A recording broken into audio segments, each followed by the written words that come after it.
तो स्टार्ट करते हैं डायरेक्ट टैक्स, है ना। और डायरेक्ट टैक्स में स्टार्ट करते हैं फर्स्ट चैप्टर। आप थोड़ी देर, आधे पौन घंटे के लिए शांति से हमें सुनेंगे, फिर उसके बाद 45 मिनट बीत जाएंगे, फिर थोड़ा बहुत छूट देंगे यार, है ना तुम लोगों को। चलो यार, हम क्या करें यार, इस लड़की को क्या करें यार, हम लिटरली ना यार। अभिनव,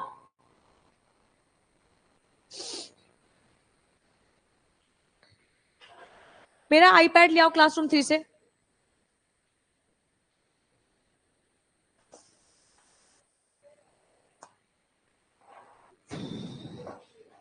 तुम वहां क्यों बैठी हो, इतना पीछे जाके क्यों बैठी हो?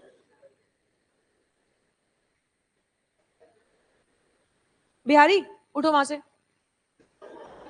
उठो वहां से। पीछे नहीं बैठोगे? आओ, उसे आगे बिठाएं।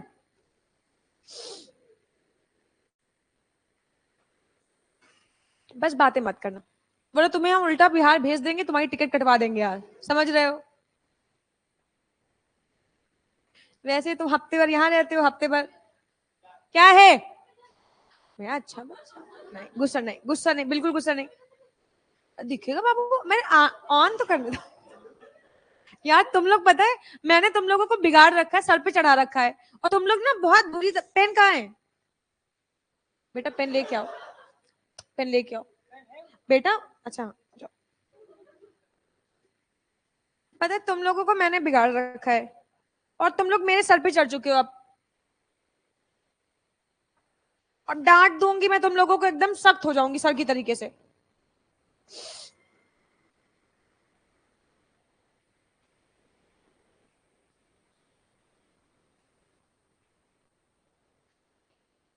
वहीं बैठो चुपचाप। बाबू आएगा बेटा, देखो कितना सुंदर दिख रहा है। कहाँ? वो अकेले बैठना चाहती है यार। चलो अच्छा देखो, अब फोकस है ना। इतना दुलार तो मैंने किसी को नहीं किया, अब दुलार नहीं करूंगी मैं। चलो देखो यार, ओके। तो सर हम लोग स्टार्ट कर रहे हैं इनकम टैक्स एक्ट 1961। ये इम्पोज होता है इनकम पे, और इनकम को कमाने के, एक मिनट,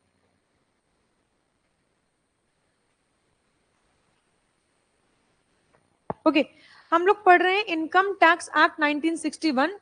ये इम्पोज होता है इनकम पे, और इनकम को कमाने के हमारे पास बेसिकली 5 तरीके होते हैं जिनसे हम इनकम को अर्न करते हैं।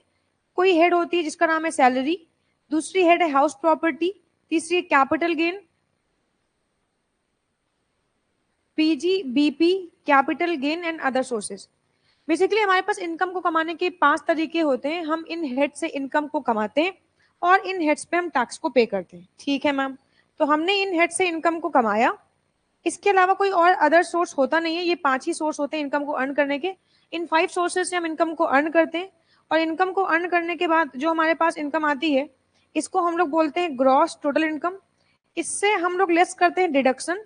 जब चैप्टर हम टैक्स आगे पढ़ेंगे तो बात करेंगे डिडक्शन की। डिडक्शन लेस करने के बाद जो अमाउंट आता है, इसको हम लोग बोलते हैं टोटल इनकम, और हम लोग टोटल इनकम पे करते हैं टैक्स, ठीक है। तो हमें यहाँ पे टैक्स को पे करना होता है। फिर से देखो सर, हम लोग पढ़ रहे हैं इनकम टैक्स एक्ट 1961। ये इम्पोज होता है इनकम पे, और इनकम को कमाने के हमारे पास ये 5 तरीके हैं। इन 5 तरीकों से ही कोई भी व्यक्ति विशेष इनकम को अर्न कर सकता है, और अल्टीमेटली इन 5 सोर्सेस से इनकम को अर्न करने के बाद हम अपनी टोटल इनकम को कंप्यूट करते हैं, और इस टोटल इनकम पे हम लोग पे करते हैं टैक्स, ठीक है मैम। अच्छा, आप सुनेंगे ध्यान से, ये इनकम कौन कमाता है? तो ये इनकम कमाते हैं पर्सन, ठीक है मैम। ये पर्सन इनकम टैक्स में कितने पर्सन है? तो सेक्शन 2 क्लॉज 31 में डिफाइन किया गया पर्सन को, और कहा गया बेसिकली हमारे पास 7 पर्सन होते हैं। Individual, Hindu undivided family, company, firm, association of person या बॉडी ऑफ इंडिविजुअल भी कह सकते हो, local authority and artificial judicial person. तो बेसिकली इनकम टैक्स में हम इन 7% के बारे में पढ़ेंगे।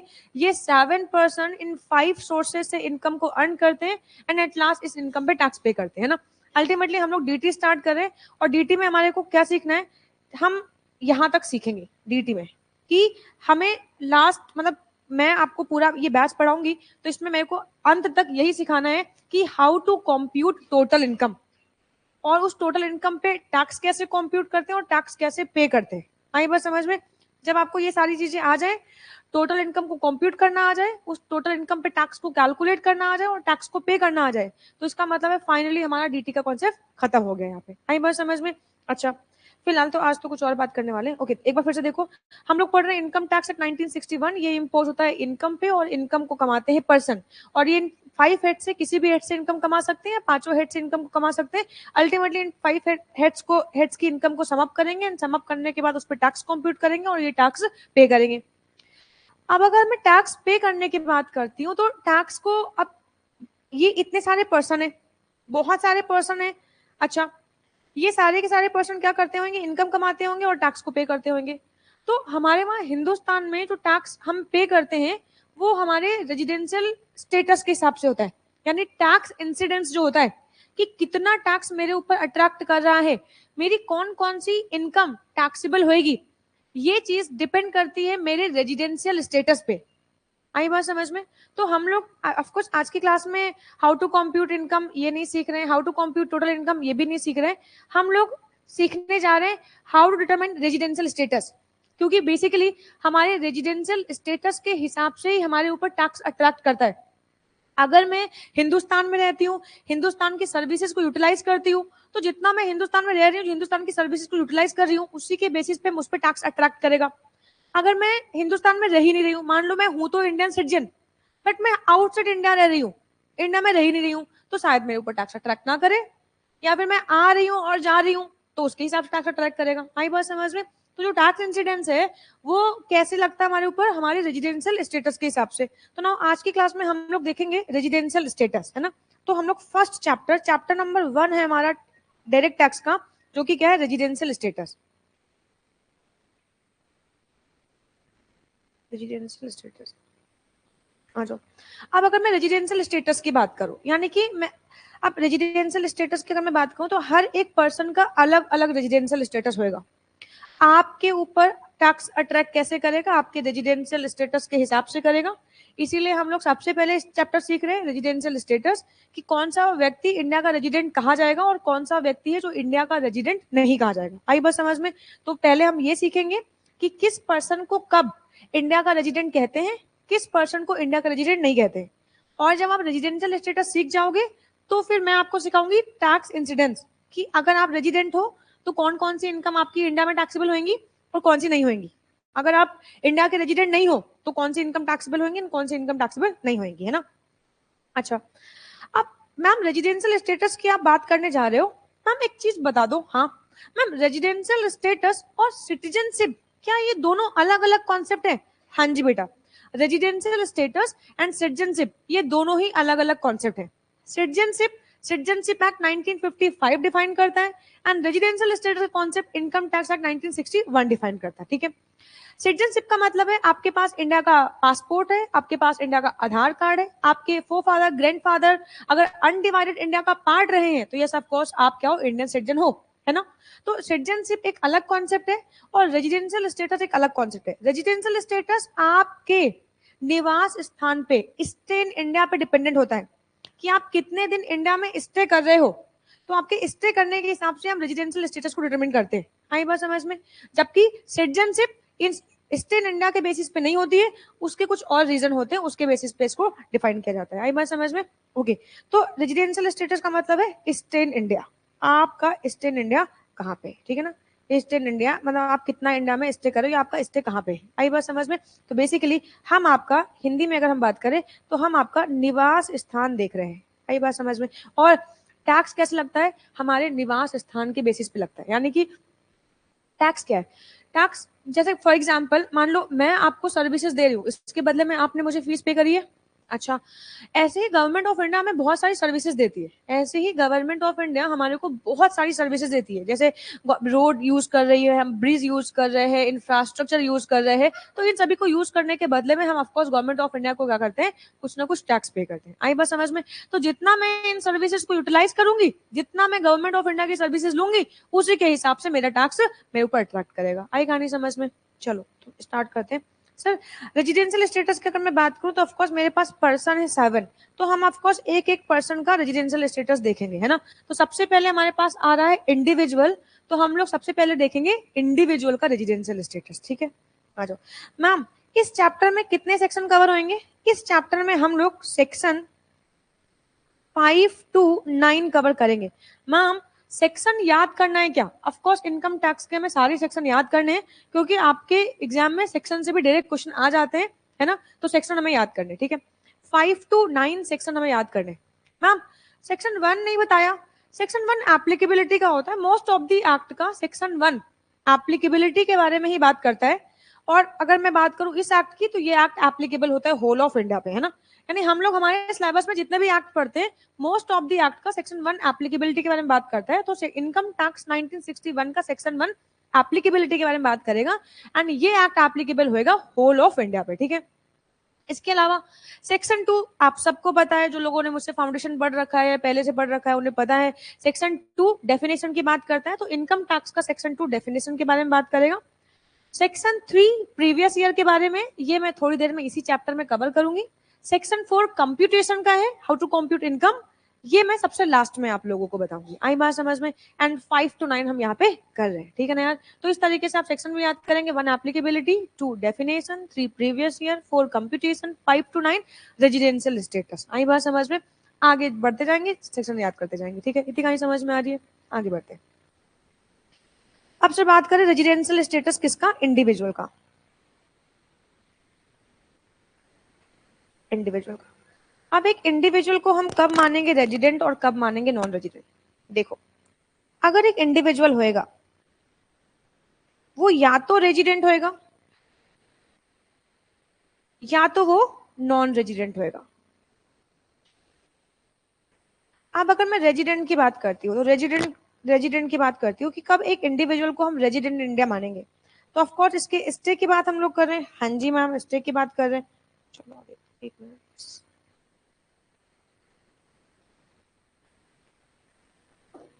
अच्छा, अगर किसी इंडिविजुअल को रेजिडेंट इन इंडिया बनना है, तो उसके लिए इसको कंप्लाई करनी है 2 बेसिक कंडीशन।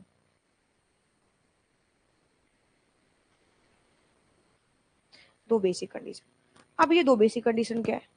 फर्स्ट कंडीशन, अगर आप first condition relevant previous year में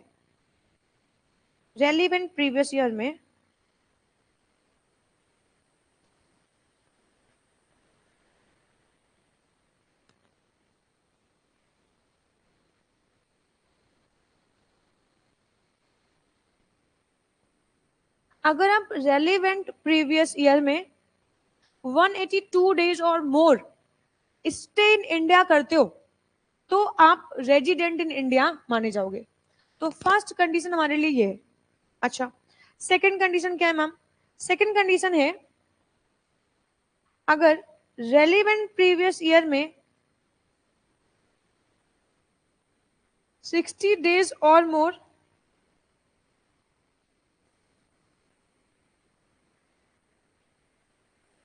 मैंने लिखा है 60 डेज, एंड यहाँ पे और है, and immediately preceding 4 previous year में 365 डेज और मोर अगर आप स्टे इन इंडिया कर रहे हो। तो मैंने आपको यहाँ पे बताया, अगर आप इंडिविजुअल हो तो हम आपका रेजिडेंशियल स्टेटस कैसे देखेंगे, कब कहेंगे हम आपको कि आप रेजिडेंट इन इंडिया हो। तो इसके लिए हम बेसिकली देखते हैं 2 बेसिक कंडीशन। पहली कंडीशन हमारे पास है, अगर आप रेलिवेंट प्रीवियस ईयर में 182 दिन or more stay in India करते हो, तो बन जाओगे आप इंडिया के रेजिडेंट। अगर आपने ये कंडीशन को फुलफिल कर दिया तो बहुत अच्छा है। अगर आपने ये वाली कंडीशन को फुलफिल नहीं किया तो आप सेकंड कंडीशन भी फुलफिल कर सकते हो। और सेकंड में हमारे पास दो बातें, रेलिवेंट प्रीवियस ईयर में आपको 60 डेज और मोर रहना है, and immediately preceding 4 previous year में आपको रहना है 365 दिन या मोर।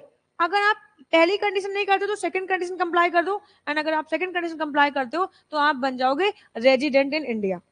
अब मुद्दा ये आता है यार, यहाँ पे दो शब्दों का मतलब यूज किया गया, रेलिवेंट प्रीवियस ईयर या प्रीवियस ईयर, तो आखिर में ये क्या है जरा देख लेते हैं हम, है ना। तो मैंने अभी अभी आपसे कहा था इनकम टैक्स का सेक्शन 3 बात करता है प्रीवियस ईयर के बारे में, एंड प्रीवियस ईयर क्या होता है यार, यहाँ पे देखो प्रीवियस ईयर, मान लो हमारे लिए जो फाइनेंशियल ईयर है वो है 23-24, हमारे लिए जो फाइनेंशियल ईयर वो क्या है, अभी क्या चल रहा है 23-24, यानी कि 1 अप्रैल 2023 से ये फाइनेंशियल ईयर स्टार्ट हुआ होगा, एंड 31 मार्च 24 तक ये फाइनेंशियल ईयर रहेगा।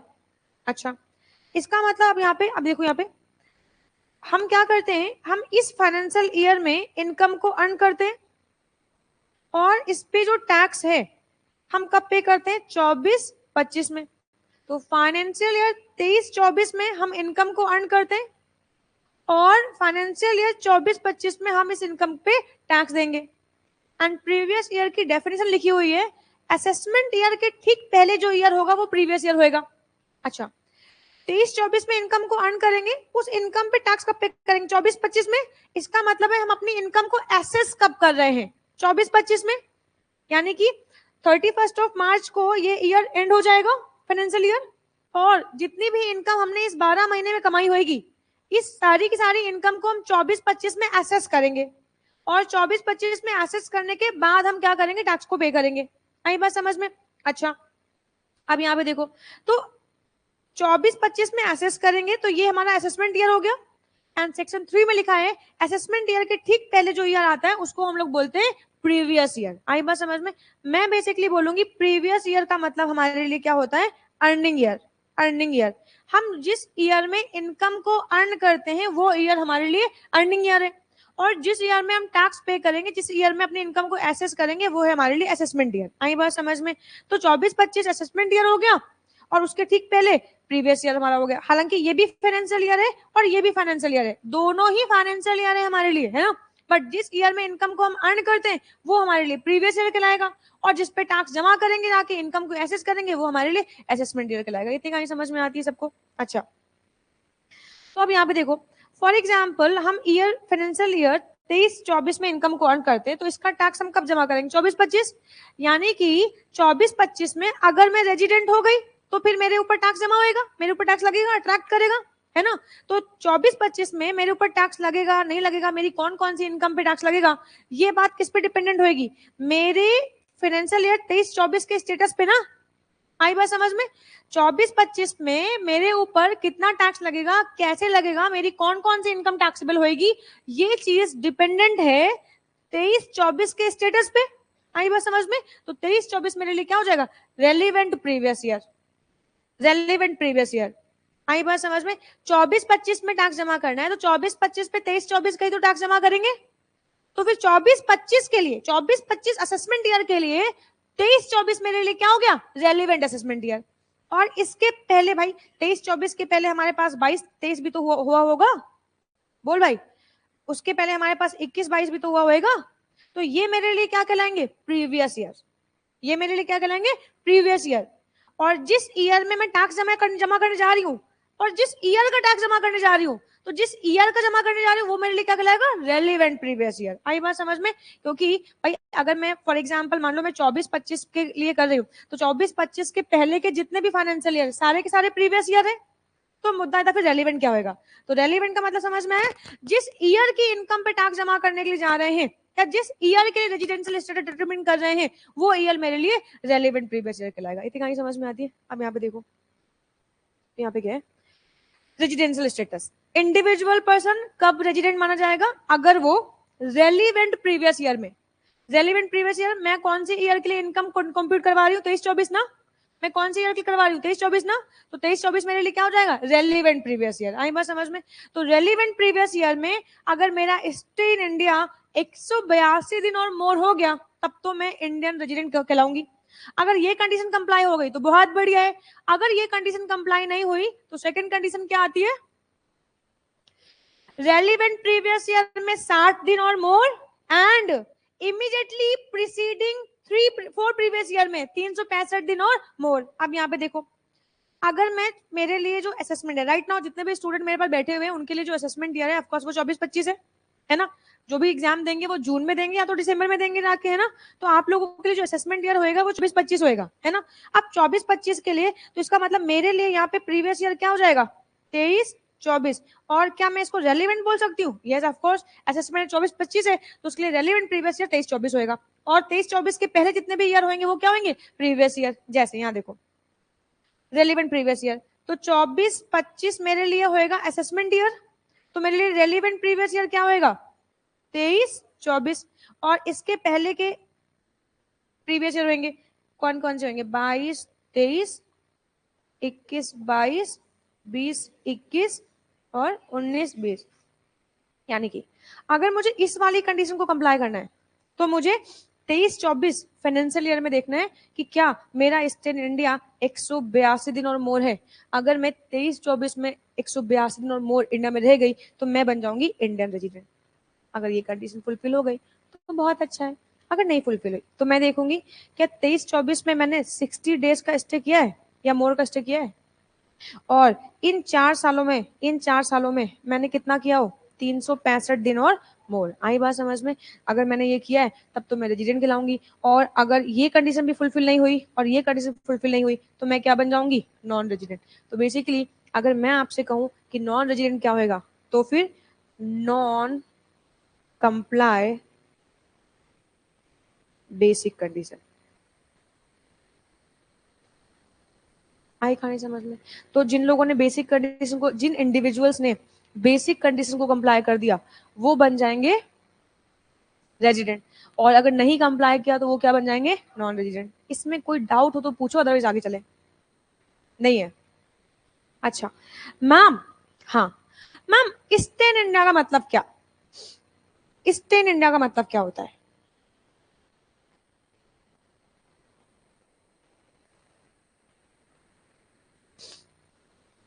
हमारा भारत है, ईस्ट इन इंडिया का मतलब क्या है मैम? आज मैं मान लो जम्मू एंड कश्मीर में हूं, कल मैं कन्याकुमारी में हूं, उसके बाद मैं यहाँ पे गुजरात में हूं, कभी मैं एपी में हूं। तो मैम आज मैं ऊपर, कल मैं नीचे, परसों मैं इधर, फिर मैं उधर। तो मैम मैं तो मूवमेंट करता रहता हूँ, कहीं एक जगह स्थिर होके ही नहीं रह रहा हूँ। तो मेरे लिए क्या होगा ईस्ट इन इंडिया, क्या मैं पूरी इंडिया में लगातार कंटिन्यूअसली मूवमेंट कर रहा हूँ, क्या मैं इंडिया में ही स्टे कर रहा हूँ, क्या ये कहा जाएगा? Yes of course. Stay in India का मतलब आप अगर इंडिया की बाउंड्री लाइन में हो तो इसका मतलब है आप इंडिया में हो, है ना। आप चाहे आप आज जम्मू एंड कश्मीर में हो और कल कन्याकुमारी में हो, परसों गुजरात में, उसके बाद एपी में हो, उससे कोई फर्क पड़ने वाला नहीं है। बस आप इंडिया की बाउंड्री लाइन के अंदर हो तो ये सब कुछ हम कह सकते हैं कि आप स्टे इन इंडिया कर रहे हो। अच्छा सुनेंगे ध्यान से, मान लो ये अपना इंडिया है, अच्छा, और ये ना इंडियन ओशियन है, ये इंडियन ओशियन है। और मैम मान लो फॉर एग्जाम्पल ना मैं इंडियन वाटरवेज में हूँ, इंडियन वाटरवेज में हूँ, क्या मैं इंडिया में हूँ, क्या ये कंसिडर किया जाएगा? Yes of course. आपको बता दूं, इंडिया की इस बाउंड्री लाइन से अगर मैं 12 नॉटिकल माइल्स तक इंडियन वाटर्स में जाऊं तो ये 12 नॉटिकल माइल्स तक ये इंडिया की ही बाउंड्री लाइन है, और मैं इस बाउंड्री लाइन में, इस 12 नॉटिकल माइल्स में कहीं पे भी स्टे करूं, कहीं पे भी रुकूं, यस ऑफ कोर्स मेरा स्टे इन इंडिया ही कहलाएगा। आई बात समझ में? मेरा स्टे इन इंडिया ही कहलाएगा, मैं स्टे करूंगा इंडिया में ही। आई बात समझ में? मान लो फॉर एग्जाम्पल मैं ना, मेरा मछली का व्यापार है, मैं यहीं पे, मेरी एक छोटी सी बोट है, मैं यहाँ पे बोर्ड लगा के यहाँ पे मछलियां पकड़ रही हूँ, मछलियां पकड़ रही हूँ, और ये मछलियां पकड़ के मैं जाके ना यहाँ पे जाके बेच देती हूँ, और ये मछलियों को बेचने से जो मेरी इनकम हो रही है, क्या लगता है कि क्या मैं ईस्ट इंडिया माना जाऊंगा और ये इनकम पे इंडियन गवर्नमेंट टैक्स लेगी? The answer is yes, Indian government he tax लेगी, आप ईस्ट इंडिया ही माने जाओगे। आई बात समझ में? तो अगर आप इंडिया की बाउंड्री लाइन के अंदर हो, आप ईस्ट इंडिया कहलाओगे। आई बात समझ में? अच्छा मैम एक बात बताओ, जैसे मान लो फॉर एग्जाम्पल मेरा ऐसा है ना कि मेरा कोई बिजनेस है, आज मैं इंडिया में, कल मैं यूके में, आज इंडिया में कल यूके में, आज इंडिया में कल ऑस्ट्रेलिया में, आज यूके में कल अमेरिका में, मतलब इस तरीके से मेरा मूवमेंट है लगातार कॉन्टिन्यूअसली। तो क्या इस बेसिस पे भी मुझे स्टे इन इंडिया कहा जाएगा? Yes of course. अगर आप फॉर एग्जाम्पल आपका मूवमेंट है, तो कानून कहता है ठीक है, अगर आपका मूवमेंट है तो डेट ऑफ अराइवल, जिस दिन आप इंडिया से छोड़ रहे हो, इंडिया को छोड़ रहे हो, डेट ऑफ इंडिया में आ रहे हो, जिस दिन आप इंडिया में आ रहे हो, डेट ऑफ अराइवल, हम इसको कंसिडर कर लेंगे कि आप इंडिया में हो। डेट ऑफ डिपार्चर, जिस दिन आपने इंडिया को छोड़ा, हम उसको भी कंसिडर करेंगे। आई बात समझ में? तो इस तरीके से आपका, आप कितने दिन इंडिया में हो हम उसको ले लेंगे, डेट ऑफ अराइवल हम इसको भी मान लेंगे कि आप इंडिया में हो, डेट ऑफ डिपार्चर हम इसको भी मान लेंगे कि आप इंडिया में हो। आई बात समझ में? तो उन सारे डेज को काउंट करेंगे एंड रिमेनिंग डेज जब आप आउटसाइड इंडिया हो तो उसको हम एक्सक्लूड कर देंगे 365 से, और हम आपका रेजिडेंशियल स्टेटस निकाल लेंगे, कैलकुलेट कर लेंगे, डिटरमिन कर लेंगे। आई बात समझ में? तो स्टे इन इंडिया का मतलब होगा विद इन इंडिया आप कहीं भी रहो, मूवमेंट कर रहे हो, कोई दिक्कत की बात नहीं, कंटिन्यूअस स्टे जरूरी नहीं है। आप भारत भ्रमण पे निकले हो, आप स्टे इन इंडिया कहलाओगे। अगर आप इंडिया की बाउंड्री लाइन में हो तो आप स्टे इन इंडिया कहलाओगे। आई बात समझ में? आ रहे हो जा रहे हो, मूवमेंट है, कोई दिक्कत की बात नहीं, जितने दिन आप इंडिया में हो हम आपका स्टे कंसिडर कर लेंगे और उसी के बेसिस पे आपका रेजिडेंशियल स्टेटस डिटरमिन करेंगे। लक्षद्वीप अंडमान ये कहाँ पे है? इंडियन बॉर्डर्स में? क्या वो इंडिया ही है? तो वो, लेकिन बेटा एक ऐसा पार्ट जो इंडिया का ही पार्ट है, तब तो फिर वो इंडिया है ना। इंडिया कभी किसी ने बताया कि वो इंडिया का पार्ट नहीं है? इंडिया ही भारत है बेटा, वो हमारा है, हमारा देश है बेटा, और वो जो विवाद करके बैठा हुआ वो भी हमारा ही है।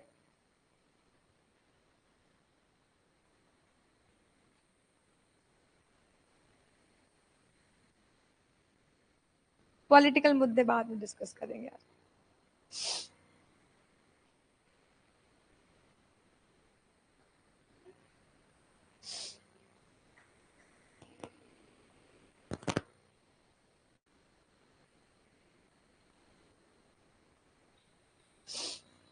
पेज नंबर बताओगे कोई रेजिडेंशियल स्टेटस का?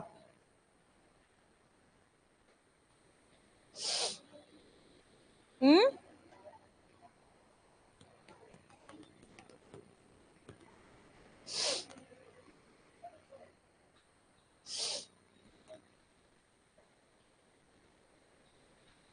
आ जाओ।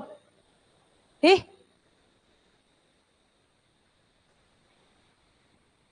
इतनी सी ढील दो बस, खाली इतनी सी ढील। आ जाओ।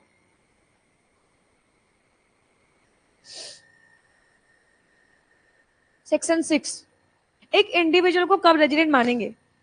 अगर कोई भी person he stay in India 182 दिन or more during the relevant previous year, तो हम उस पर्सन को स्टे इन इंडिया मानेंगे। एंड अगर ये कंडीशन नहीं कंप्लाई होती है, he stay in India for 60 days or more and also for 365 days or more during immediately preceding the relevant previous year, तो हम उसको मानेंगे इंडियन रेजिडेंट। ठीक है मैम। अच्छा अब यहाँ पे आओ,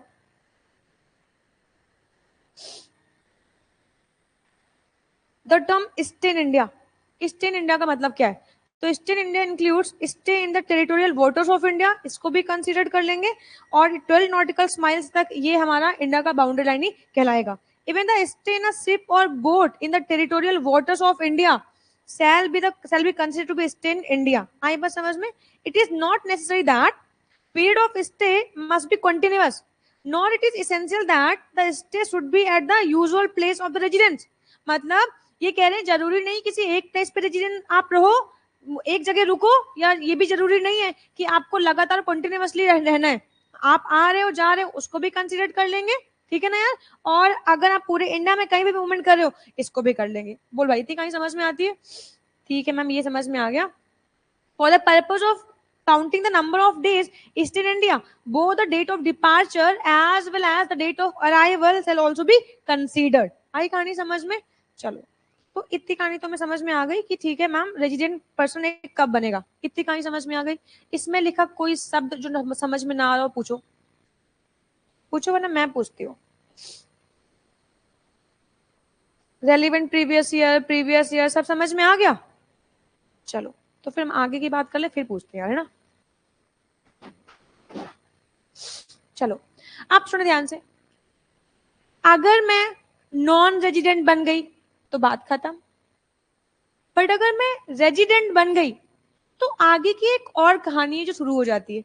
अगर मैं रेजिडेंट इन इंडिया हो गई तो फिर मैं चेक करूंगी कि मैं रेजिडेंट एंड ऑर्डिनरी रेजिडेंट हूं या सिर्फ रेजिडेंट हूं। जैसे रेजिडेंट का मतलब आप भारत के निवासी हो गए, तो हम देखेंगे आप सिर्फ निवासी हो या भारत के मूल निवासी हो। तो मूल निवासी को इंग्लिश में बोलते हैं रेजिडेंट एंड ऑर्डिनरी रेजिडेंट। तो अगर आप रेजिडेंट हो गए हो तो हम चेक करेंगे आप ROR हो या resident but not ordinary resident हो, यानी RNOR हो। आई बात समझ में। अगर मैं ROR कहूं तो समझ में आ रहा है तुम लोगों को, RNOR कहूं तो समझ में आ जाएगा। चलो तो अगर मैं रेजिडेंट हो गई तो फिर मैं आगे की कहानी चेक करूंगी कि मैं क्या हूं। मैं ROR हूं, रेजिडेंट एंड ऑर्डिनरी रेजिडेंट, या फिर मैं हूं RNOR, resident but not ordinary resident. ठीक है, अच्छा आ जाओ। अब ROR के लिए क्या है, ROR के लिए दो है एडिशनल कंडीशन, और अब यहाँ पे एडिशनल कंडीशन है दो हमारे पास। ठीक है, तो आ जाओ, ये आ गई हमारे पास एडिशनल कंडीशन। पहली एडिशनल कंडीशन है आपके लिए,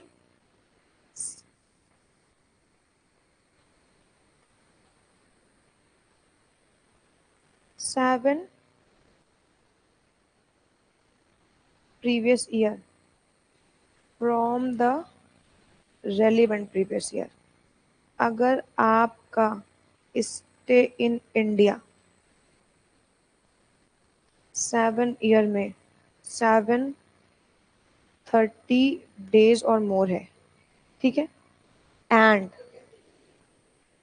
10 previous year from the relevant previous year।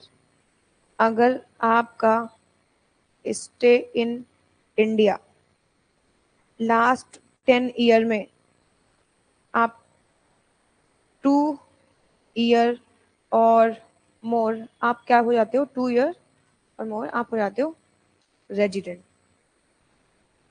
आई बस समझ में। तो यहाँ पे देखो, अब यहाँ पे अगर हम लोग बात करें तो यहाँ पे क्या है, ROR एंड RNOR। अगर आप R बन गए तो हम चेक करेंगे कि आप ROR हो या नहीं हो, रेजिडेंट एंड ऑर्डिनरी रेजिडेंट हो या नहीं हो। तो इसके लिए दो एडिशनल कंडीशन है, हम इन दो एडिशनल कंडीशन में से दोनों ही एडिशनल कंडीशन कंप्लाई करेंगे, एंड लिखा हुआ है ना। तो क्या है, 7 प्रीवियस ईयर में अगर 730 डेज और मोर अगर आप स्टे इन इंडिया कर जाते हो, 7 ईयर में 730 days or more, and 10 previous year में कोई भी 2 प्रीवियस ईयर अगर आप रेजिडेंट बन जाते हो, तो फिर फाइनली आप क्या बन जाओगे, रेजिडेंट एंड ऑर्डिनरी रेजिडेंट। और अगर इसमें से इन दोनों में से कोई एक कंडीशन कंप्लाई करी और एक कंप्लाई नहीं करी तो आप बन जाओगे RNOR, क्योंकि ROR बनने के लिए आपको दोनों ही कंडीशंस को कंप्लाई करना है। आई बात समझ में। तो ये दोनों ही कंडीशंस आपको कंप्लाई करनी। चलो आ जाओ, एक बार फिर से देखो, हम पढ़ रहे हैं रेजिडेंशियल स्टेटस इंडिविजुअल का। कोई भी इंडिविजुअल रेजिडेंट इन इंडिया कब माना जाएगा, जब वो रेलिवेंट जब वो बेसिक कंडीशन में से कोई भी एक बेसिक कंडीशन को कंप्लाई करे तब वो बनेगा रेजिडेंट, और उसके बाद बनेगा ROR, resident and ordinary resident. तो रेजिडेंट बनने के लिए दो बेसिक कंडीशन है, कोई भी एक कंप्लाई करोगे तो आप बन जाओगे रेजिडेंट। पहली कंडीशन क्या है, रेलिवेंट प्रीवियस ईयर में stay in India 182 days or मोर, तो आप बन जाओगे रेजिडेंट।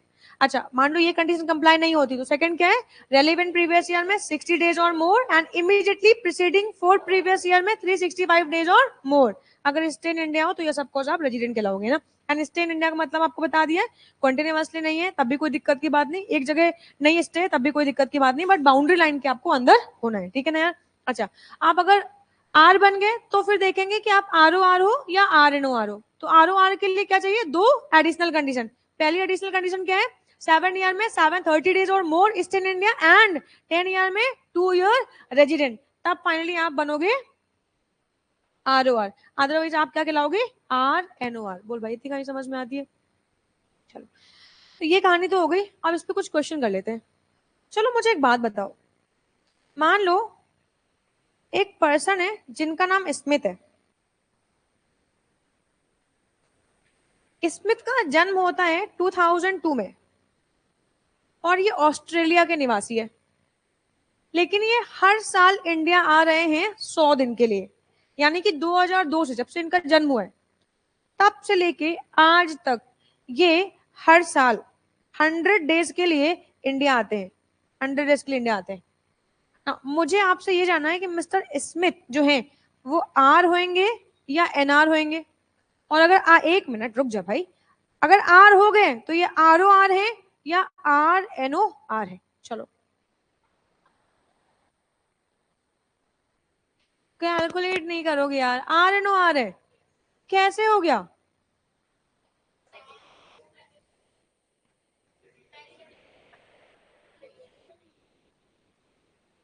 दिमाग से आया कुछ समझ में, आ गया। क्या बात कर रहे हो यार, खान साहब आ गया। खान साहब कैसे, मतलब मैं समझ नहीं पाई, ये मिस्टर स्मिथ रेजिडेंट कैसे बन गए। क्यों हंस रहे हो यार उसके ऊपर यार, इतना इतना, हाँ हाँ।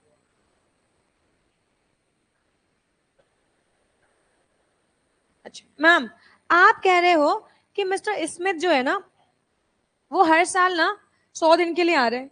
तो कॉमन सेंस है, अगर मेरे लिए मेरा प्रीवियस ईयर है 23-24, तो 23-24 में भी 100 दिन आए होंगे, और इसके पहले जो 4 साल होंगे उन 4 सालों में भी आए होंगे।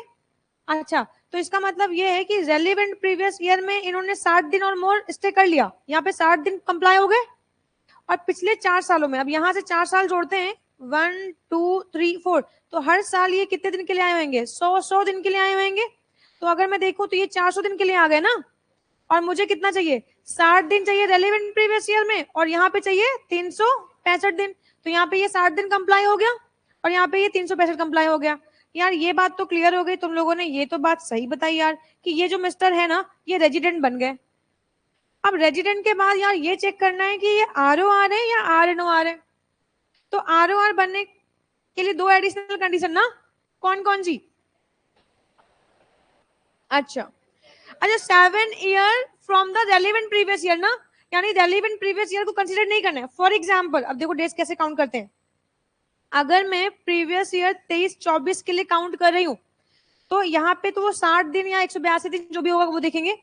अच्छा, इसके बाद ना ये जो 7 साल है ना ये from the relevant previous year है। इसका मतलब है, मुझे ईयर बोलते जाओ भाई फटाक फटाक, 22-23, 21-22, 20-21, 19-20, 18-19, 17-18, 16-17, 15-16, और भी होंगे क्या, 1 2 3 4 5 6 7 8, तो एक दो और करवा दो यार, 14-15 भी कर लो, और यहाँ पे 13-14 भी कर लो। अब 7 सालों में तो 1 2 3 4 5 6 7, तो यहाँ पे भाई 100 दिन आए होंगे, तो 7 सालों में आए होंगे 700 दिन। अच्छा, अपने को कितना मांगता है, 730 दिन। अच्छा, एडिशनल में दोनों ही कंडीशन कंप्लाई करनी है ना, पहली कंडीशन कंप्लाई नहीं हो रही है, तो इसका मतलब ये क्या होंगे, R N O R. Seriously, पक्का, क्या बात है यार, तो तुम लोग बहुत स्मार्ट।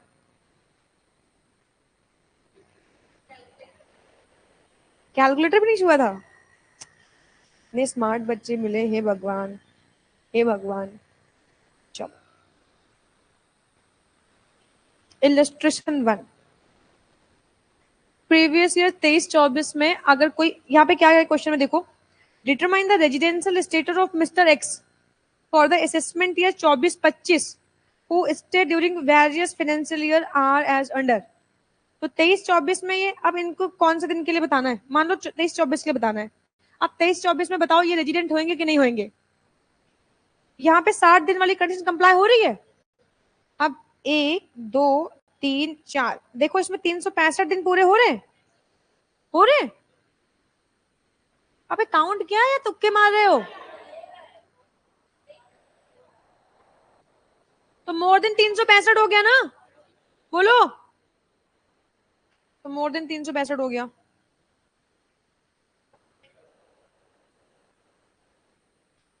आ जाओ। तो इसका मतलब है 23-24 के लिए मिस्टर एक्स क्या हो गए, रेजिडेंट हो गए। आप चेक करो ये आर ओ आर है या नहीं है, जल्दी से मुझे चेक करके बताओ। भाई चेक तो कर भाई ब्रो। पहले तो 7 सालों में, इस साल इस ईयर को छोड़ के 1 2 3 4 5 6 7, देखो कैलकुलेट करो 7 सालों में 730 दिन हुए। हाँ तो चलिए 700 730। वाह वाह, पहली कंडीशन कंप्लाई हो गई ना। अब सेकंड क्या है, कोई भी 10 सालों में 2 साल रेजिडेंट, तो 10 सालों के लिए 7 थे, 8 8 9 10। देखो इसमें कोई 2 साल में कोई 2 साल रेजिडेंट बन रहे हैं इस वाले को छोड़ के, इसमें तो हो गए ना।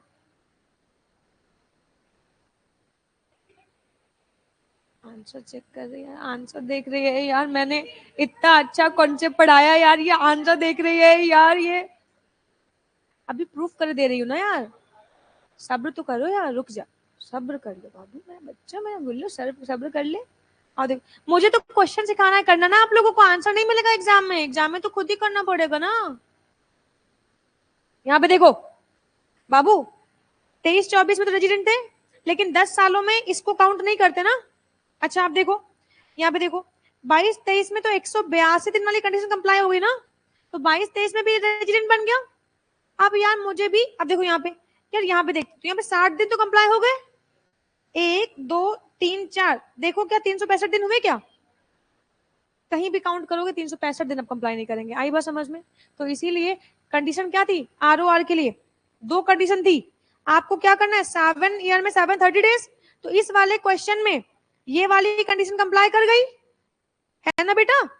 बट बेटा ये वाली कंडीशन कंप्लाई नहीं हो पा रही है, 10 साल में एक ही साल ये रेजिडेंट रहा, बाकी साल ये नॉन रेजिडेंट हो गया, इसीलिए ये क्या होगा, आर होगा, रेजिडेंट होगा, बट नॉट ऑर्डिनरी रेजिडेंट। समझ में आया, पूछो कोई डाउट हो तो।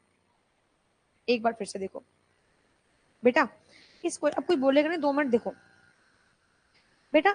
इस साल में 23-24 इनको के 24-25 असेसमेंट ईयर के लिए निकालना है, तो 23-24 प्रीवियस ईयर में यहाँ तो 60 दिन हो गए और यहाँ पे 365 दिन हो गए, तो ये रेजिडेंट तो बन गया। अब मुझे देखना है आर ओ आर, तो आर ओ आर के लिए दो कंडीशन है ना, 7 सालों में 730 दिन। तो जब मैंने 7 सालों में 730 दिन निकाला, तो 1 1 2 3 4 5 6 7, जब आप यहाँ तक के डेज काउंट करोगे तो 730 आ जाएंगे एग्जैक्ट। तो यानी कि पहली कंडीशन तो कंप्लाई हो गई, बट दूसरी कंडीशन भी तो कंप्लाई करनी है, क्योंकि आर ओ आर बनने के लिए एंड लगा है ना, तो दोनों एक साथ कंप्लाई करने चाहिए। तो मुझे कोई 10 सालों में 2 साल रेजिडेंट चाहिए। अब यहाँ पे देखो 22-23 में तो ये रेजिडेंट हो गया, दूसरी कंडीशन नहीं पहली कंडीशन से, रेलिवेंट प्रीवियस ईयर में अगर 182 डेज और मोर अगर आप इंडिया में रह जाते हो तो आप क्या बन जाओगे, रेजिडेंट। तो यहाँ पे 182 दिन वाली कंडीशन से ये रेजिडेंट हो गया। बट बेटा अब कहीं पे 182 तो वैसे भी नहीं लगनी है, क्योंकि कहीं पे 91 है, कहीं 89 है, कहीं 90 है, तो इसमें इसका मतलब ये है कि इन ईयर्स में 182 डेज तो लगनी नहीं है। अब 60 वाली लगा दो, तो यार यहाँ पे देखो तो मैं 60 डेज तो काउंट हो गए, रेलिवेंट प्रीवियस ईयर 21-22 में 60 दिन रह गए, लेकिन अगर 1 2 3 4 काउंट करती हूँ तो 365 नहीं आएगा। अगर मैं यहाँ पे देखूं तो यहाँ पे भी 60 दिन रह गए, लेकिन 1 2 3 4 यहाँ पे 365 नहीं आएंगे। यहाँ पे भी 60 डेज रह गए, 1 2 3 4, लेकिन 365 नहीं आएगा, किसी भी ईयर में 365 नहीं आएगा। आई बात समझ में। तो पहली कंडीशन कंप्लाई हुई लेकिन दूसरी कंप्लाई नहीं हुई, इसीलिए ये आर बट एनओ आर रह जाएगा। आई कहानी समझ में मैम। हाँ ये देखो यहाँ पे लिखा भी हुआ है, resident resident but R O R नहीं बनेगा। चलो मैम हम निकालेंगे क्वेश्चन, चलो निकाल लो, नहीं तुम आंसर देख लोगे, चलो निकालो फटाक से इसका आंसर।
आ गया यार। 22, 23, 24 में, 23, 24 में 60 डेज, 1, 2, 3, 4, 365 हो गए। तो 23, 24 में तो रेजिडेंट हो गया, 22, 23 में 182 डेज कंप्लाई हो गए, यहाँ पे भी रेजिडेंट हो गया। बट सिर्फ रेजिडेंट ही होगा, ROR नहीं होगा, क्योंकि 2 साल में 10 सालों में 2 साल रेजिडेंट कहीं नहीं बन पाएगा। मुझे डेटा दिख रहा है, आप लोग भी धीरे धीरे समझ जाओगे ये डेटा देख के, है ना, क्योंकि मुझे दिख रहा है। अच्छा कैलकुलेट दिखाऊं ना, दिखाऊं, दिखाती हूँ। क्या कितना है यहाँ पे, कितना, यहाँ पे तो हो गया रेजिडेंट, यहाँ पे भी हो गया। अब यहाँ पे देखो 60 दिन तो कंप्लाई हो गए, 1, 2, 3, 4 काउंट करो, 365 आएंगे। यहाँ पे भी 60 दिन कंप्लाई हो गए, 1, 2, 3, 4, 365 नहीं आएंगे। यहाँ पे भी 60 दिन हो गए, 1, 2, 3, 4, 365 नहीं आएगा। आई बात समझ में? इसीलिए 7 सालों में 730 दिन तो कंप्लाई कर जाएगा शायद, लेकिन 10 सालों में 2 साल रेजिडेंट नहीं बन पाएगा। ठीक है मैम? हाँ मैम, कोई बढ़िया क्वेश्चन कराओ जिसमें मजा आए। मैम ये तो बच्चों वाले क्वेश्चन है, आ जाओ बढ़िया क्वेश्चन करवाते हैं। सर सुने ध्यान से, पहला क्वेश्चन मैं करूंगी, मुझे करने देना।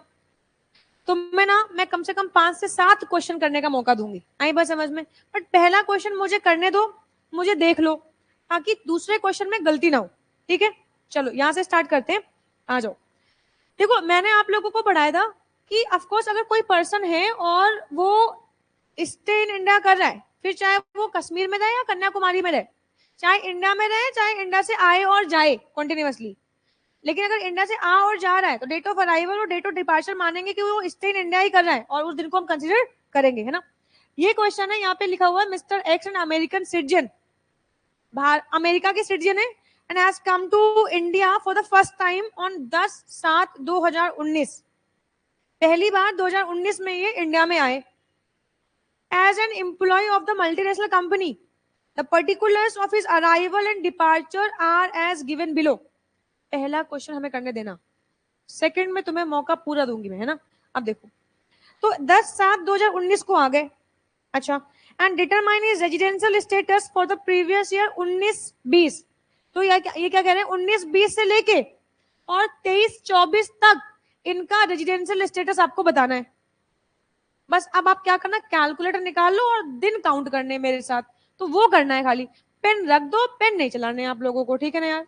अच्छा तो क्वेश्चन देख लिया तुम लोगों ने, ऊपर डेटा देख लिया, कौन है, मिस्टर एक्स है, मल्टीनेशनल कंपनी में काम करने के लिए आए, पहली बार 10 जुलाई 2019 को इंडिया में आए हैं, और अराइवल और डिपार्चर का जो डेटा है वो दे रखा है। और अब हमें यहाँ पे इनका रेजिडेंशियल स्टेटस निकालना है 19-20 से लेके 23-24 तक। जब ऐसा क्वेश्चन आए तो आ जाओ, हमने क्या किया, 19-20 है ना, 19-20, 20-21, 21-22, 22-23, 23-24, बस 23-24 तक ना। अच्छा आ जाओ, 23-24 सिंपली हमने ये लिख लिया। अच्छा फाइनेंशियल ईयर, ये फाइनेंशियल ईयर इनकम टैक्स में हम कहीं भी कैलेंडर ईयर की बात नहीं करते, हम हर जगह जहां पे भी ईयर लिखेंगे वो फाइनेंशियल ईयर होएगा। फाइनेंशियल ईयर 19-20 लिखा, इसका मतलब समझते हो? यस मैम, ये ईयर 1 अप्रैल 2019 को स्टार्ट हुआ होगा एंड 31 मार्च 2020 को एंड हो जाएगा। तो यानी कि हमारा दायरा क्या है, अप्रैल से लेके और मार्च तक हमें इसके डेज काउंट करने।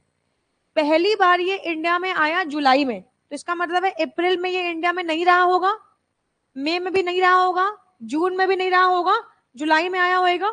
और जुलाई कब आया, 10 को आ गया। डेट ऑफ अराइवल क्या है, 10 है, जुलाई होती है 31 दिन की, तो अगर वो 10 तारीख को इंडिया में आ गया तो कॉमन सेंस से 1 से लेके 9 तक नहीं रहा होगा, तो 31 - 9 कितना आया, कितना आया, 22 डेज ये जुलाई में रहा होगा। सिंपल, किसी को ना समझ में आए तो पूछो। 31 डेज होते हैं जुलाई में, जनवरी, फरवरी, मार्च, अप्रैल, ऐसे आता है डेज, पता है ना। अक्टूबर में कितने दिन होते हैं, नवंबर में, फरवरी में, मार्च में, अच्छा आते हैं, चलो ठीक है ओके। तो जुलाई में 31, 10 को अराइवल है ना इसका, तो 10 को तो स्टे इन इंडिया काउंट करेंगे ना, तो इसका मतलब 9 दिन नहीं करेंगे, तो 31 माइनस 9 22। ठीक है, चलो ये आ गया। आप देखो यार यहाँ पे, तो डेट ऑफ अराइवल, ये डेट ऑफ डिपार्चर जुलाई में आया था और अगस्त में चला गया 7/8/2020। लेकिन गुल्लू मुल्लू देखो कब गया, 20 में गया ना, 20 में गया। इसका मतलब पूरा 19 रहा ना ये। अच्छा, तो इसका मतलब है जुलाई में रहा, अगस्त 31, सितंबर 30, अक्टूबर 31, नवंबर 30। नवंबर के बाद क्या आता है, दिसंबर, जनवरी, फरवरी। 1 मिनट, फरवरी कौन सी है, 19 वाली तो है, ये 20 वाली है, 20 वाली है। और 20 लीप ईयर होएगा ना, ध्यान रखना है लीप ईयर का, ठीक है। तो यहाँ पे 19 20 20 लीप ईयर होएगा, तो यहाँ पे कितना आ जाएगा 29 और मार्च। ये फाइनेंशियल ईयर एंड हो गया। कैलकुलेट को बताओ कितना आया, 266। कोई डाउट है तो पूछो। कोई डाउट नहीं है यार, भाई रे भाई, सीरियसली कोई डाउट नहीं है, क्या बात है। आ जाओ, तो 19-20 का डेज खत्म है यहाँ पे। 20-21 में आते हैं, 20-21 में यार, 20-21 ये देखो यहाँ पे 7/8/2020 को गया ना, इसका मतलब फाइनेंशियल ईयर 20-21 में ये अगस्त में गया ना, तो इसका मतलब ये है कि अप्रैल रहा होएगा, अप्रैल, मई में रहा होएगा, जून रहा होएगा, जुलाई रहा होएगा, अगस्त कब गया 7 को, तो 7 को कंसीडर करूं या ना करूं, डेट ऑफ अराइवल भी कंसीडर होएगी और डेट ऑफ डिपार्चर भी कंसीडर होएगी, तो इसका मतलब है 7 को कंसीडर कर लू। अच्छा, अगस्त में गया, वापस कब आया, डेट ऑफ अराइवल 7/10/2020, अक्टूबर में आया, अक्टूबर में कितने दिन होते हैं 31, 7 को आ गया, तो अक्टूबर में कितने दिन नहीं रहा होएगा, 6 दिन नहीं रहा होएगा ना, तो 31 माइनस 6 कितना होएगा, हाँ 25। अक्टूबर, नवंबर, देखो कब गया, कब है 21 में गया है ना, नवंबर में गया है ना, कोई दिक्कत की बात नहीं है। तो ये नवंबर, ये अक्टूबर, नवंबर, दिसंबर, जनवरी, फरवरी, मार्च, काउंट हो कितना आएगा 305। कोई डाउट हो तो पूछो, कोई डाउट नहीं है। अच्छा, 21 में नवंबर में गया ना, तो अप्रैल मई जून जुलाई अगस्त सितंबर अक्टूबर रहा होएगा ना, और नवंबर में 27 दिन रहा। चलो आ जाओ फिर, 21-22 पे आ गए। अरे मैम कितना आसान है यार ये, हाँ बहुत आसान है। आ जाओ, अप्रैल, मई, जून, जुलाई, अगस्त, सितंबर, अक्टूबर, नवंबर। 27 को गया ना, तो नवंबर 27। अच्छा अभी कहाँ, रुको बेटा, ये देखो यहाँ पे नवंबर में गया और ये मार्च में आ गया, सेम फाइनेंशियल ईयर। हाँ 21-22 ना, यस 21-22 है ना, तो सेम फाइनेंशियल ईयर मार्च में आ गया ना 1 तारीख को, तो इसका मतलब ये है कि ये मार्च में भी कितना रहा, कितने दिन रहा, क्या बात करो 31 रहा, अभी 1 को आया है ये, बताओ कितना आएगा, एक कंसिडर करेंगे, ठीक। हाँ 272 ही तो आया। ये कहानी समझ में आई क्या, आ जाओ गुल्लू मुल्लू, ये मार्च में आया और अब कब गया है, फरवरी में गया ना, तो इसका मतलब ये है कि अप्रैल, मई, जून, जुलाई, अगस्त, सितंबर, अक्टूबर, नवंबर, दिसंबर, जनवरी, फरवरी। 1 को गया है क्या फरवरी को, भगवान भला करे तेरा। आज अगर ये औरत नहीं होती तो क्या होता, बता भाई कितना है, बताओ कितना आएगा, 307 पक्का ना, गड़बड़ मत करना यार। फिर अब हम आगे, वाह मैम खत्म हो गया, लास्ट ईयर है 23-24 पे आ गए। हाँ मैम, इसके बाद क्लैपिंग भी करेंगे यार, है ना। 23-24 कब आया है, मई में, बोलो हाँ। कौन सी मई को आया, 10th मई को, और गया कब है, मार्च में ना। चलो आ जाओ, तो मई में कितने दिन होते हैं यार, 31, 10 को आ गया ना, 31 माइनस 9 कितना आया, मई, जून, जुलाई, अगस्त, सितंबर, अक्टूबर, नवंबर, दिसंबर, जनवरी, फरवरी। 24 लगेगी क्या फरवरी? कितना आएगा? 24 वाली 29 की होगी। मार्च 30 दिन रहा ना, 30 को चला गया है, बताओ कितना आएगा?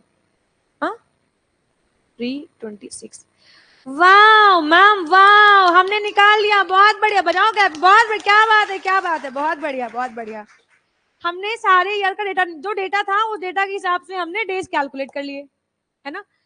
देखो अपने आप को खुद ही अप्रिशिएट करना पड़ेगा, कोई थर्ड पार्टी नहीं आएगा अप्रिशिएट करने के लिए ना, तो इसलिए मैंने कहा खुद ही कर लेते हैं यार।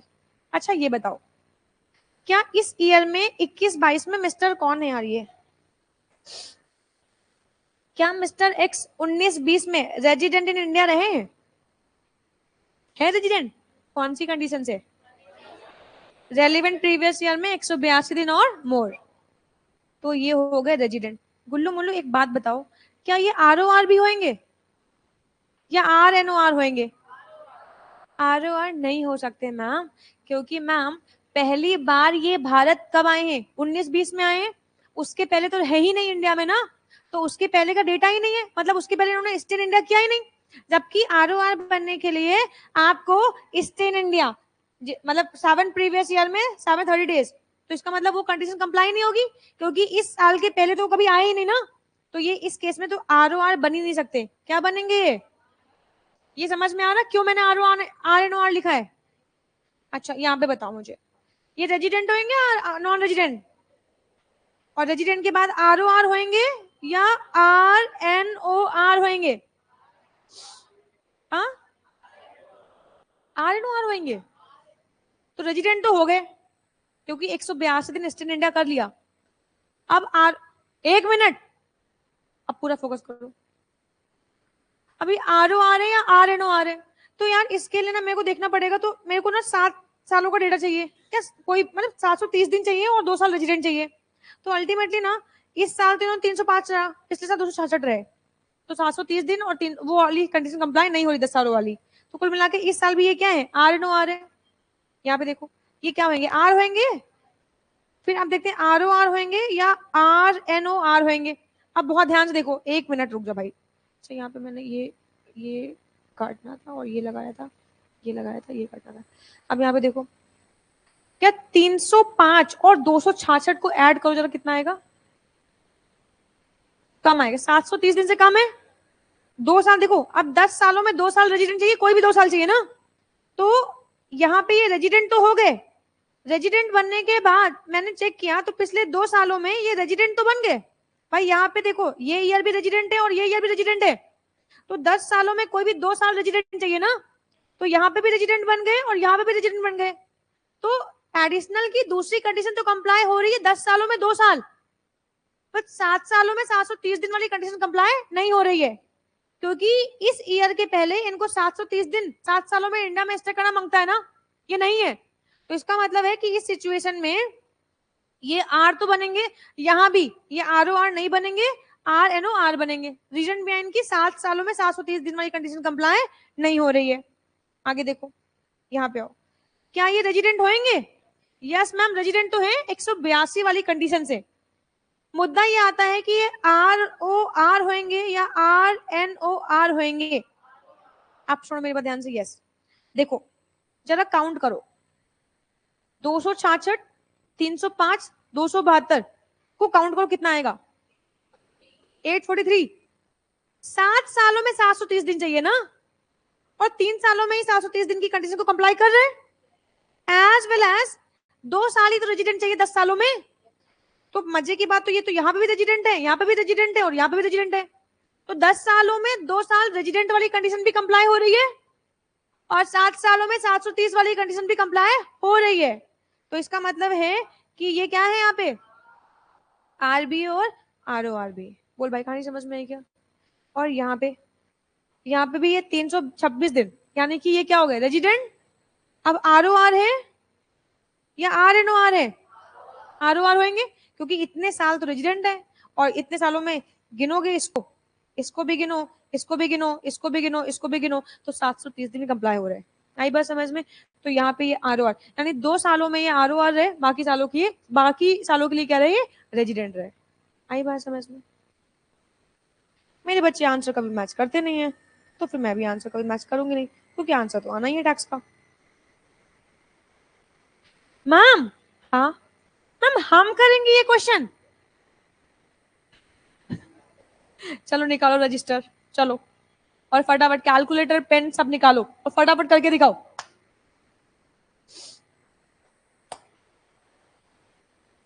देखो मेरा सर मत झुकाना, करके दिखाना यार।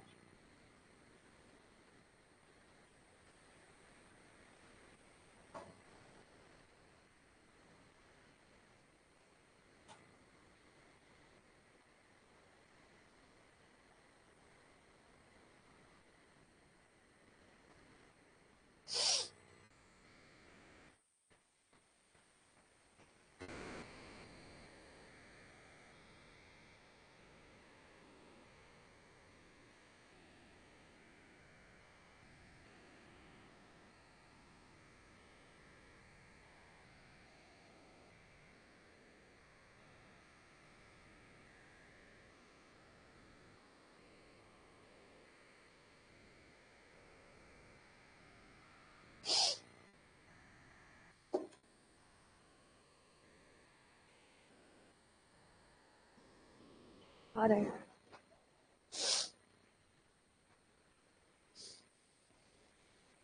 अरे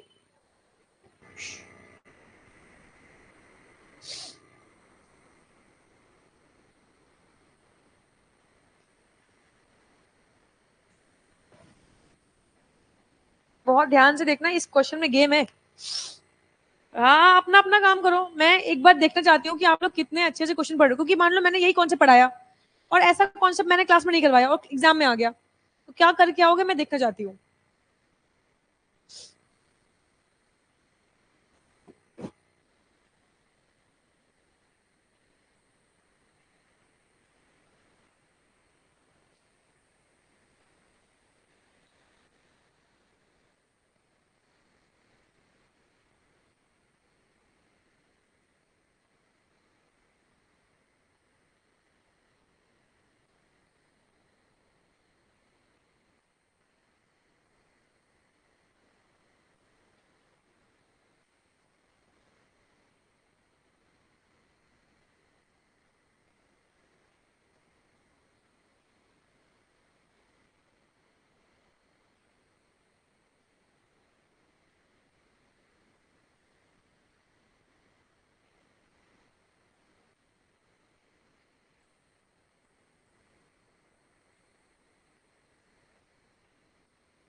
तुम आज बहुत बिजी लग रहे हो।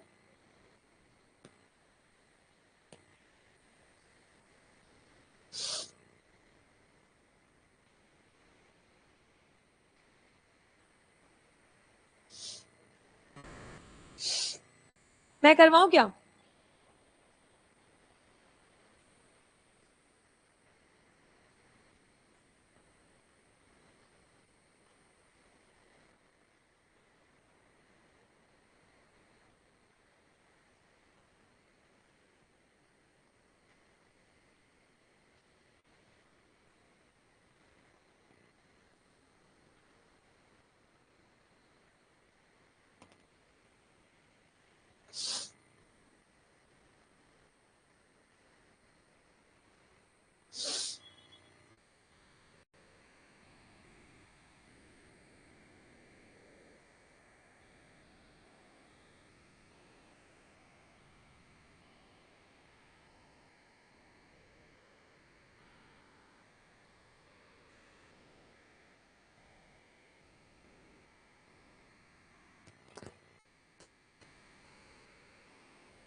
दो। अच्छा चलो, जुझारू बच्चे हैं यार मेरे, क्या बात है, अच्छा लग रहा है यार देख के।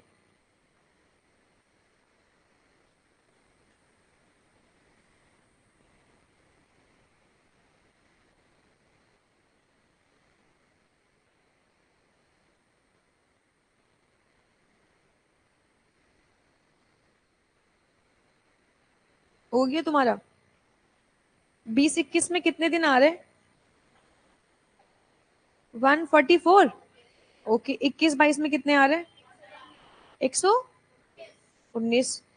22-23 में कितने आ रहे हैं? 145। 23-24 में कितने आ रहे हैं? हाँ, 170। क्या बात है यार, मतलब मुझे उम्मीद नहीं है यार, पहली बार तुम लोग चैप्टर पढ़ रहे हो और इतना अच्छा परफॉर्म कर रहे हो यार, क्या बात है यार, मजा आ गई। तो अब तो कैलकुलेट कर लिया, अब मैं बताऊं है ना? सुनो ध्यान से, अब यहाँ पे जिनका नहीं वो कोई बात नहीं है, जिनका हो गया बहुत अच्छी बात है ना? जिनका नहीं वो एक बार देख ले, बस समझने की आवश्यकता है और कुछ नहीं है। Mr. X, an American citizen, has come to India for the first time on 1st July 2020 as an executive of multinational company. His employer allowed him to visit USA every year, and for this purpose, he will be leaving India every year on 1st November.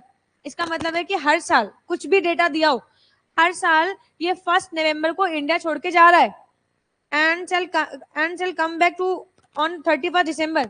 वापस कब आ रहा है? 31st दिसंबर को आ रहा है। इसका मतलब है ये हर साल नवंबर में एक दिन रहेगा और दिसंबर में एक दिन रहेगा।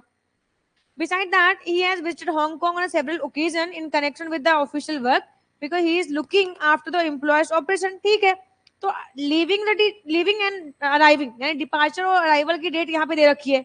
ऊपर एक क्वेश्चन में उन्होंने एक छोटा सा डेटा दे रखा है और उन्होंने कहा है कि भैया नवंबर में ये 1st नवंबर को इंडिया हर साल छोड़ता है एंड 31 दिसंबर को ये वापस आता है। तो इसका मतलब है, एक बात ध्यान रखना कि 20 से लेके और 23-24 तक नवंबर एंड दिसंबर में तो ये सिर्फ 2 ही दिन रहेगा। ठीक है ना यार? चलो अब एक एक करके करते हैं, आप लोग बस थोड़ी सी बस डेटा बस बताना है उसको। यार मुझे ना 20-21 का, ये क्वेश्चन नंबर 2 हमारा 20-21 का, फिर 21-22, 22-23 और 23-24 का निकालना है सब। ये पहली बार इंडिया कब आया? जुलाई में आया ना, 1 जुलाई को। तो पहले देख लो लीविंग कब है, इंडिया को छोड़ कब रहा है? सितंबर 20 में छोड़ रहा है। 1 जुलाई 2020 को आया और सितंबर में छोड़ रहा है। इसका मतलब ये है कि ये जुलाई में रहा होगा 31 अगस्त, 31 सितंबर में 10 को इसने इंडिया छोड़ दी ना, 10 को छोड़ दिया और फिर वापस कब आया है? 30 को आ गया ना, सेम ईयर में आ गया। बढ़िया बढ़िया बढ़िया। तो इसका मतलब यहाँ पे ना 11 सितंबर, अक्टूबर, अक्टूबर में बेटा, नवंबर में 1 को गया है, दिसंबर में 31 को आया, फिर जनवरी पूरा रहा, फिर छोड़ दिया इंडिया। कितना आया? 1। सबका आया ये सिंपल है ना, कुछ है नहीं, बस आपको डेज थोड़े से सावधानी के साथ कैलकुलेट करने हैं। फिर उसके बाद क्या हुआ? इसने इंडिया छोड़ दिया है 7 फरवरी को, फिर आया कब? वापस आया है 8/5/2021 को, 8/5/2021 को आया है, फिर जुलाई में गया है ना, तो इसका मतलब है 8 को आ गया, तो मई में होते 31 दिन, 7 दिन नहीं रहा ना, तो कितने दिन रहा? 24। तो मई, जून, जुलाई में 11 दिन। फिर उसके बाद जुलाई में इसने छोड़ दिया इंडिया 11/7 को, है ना?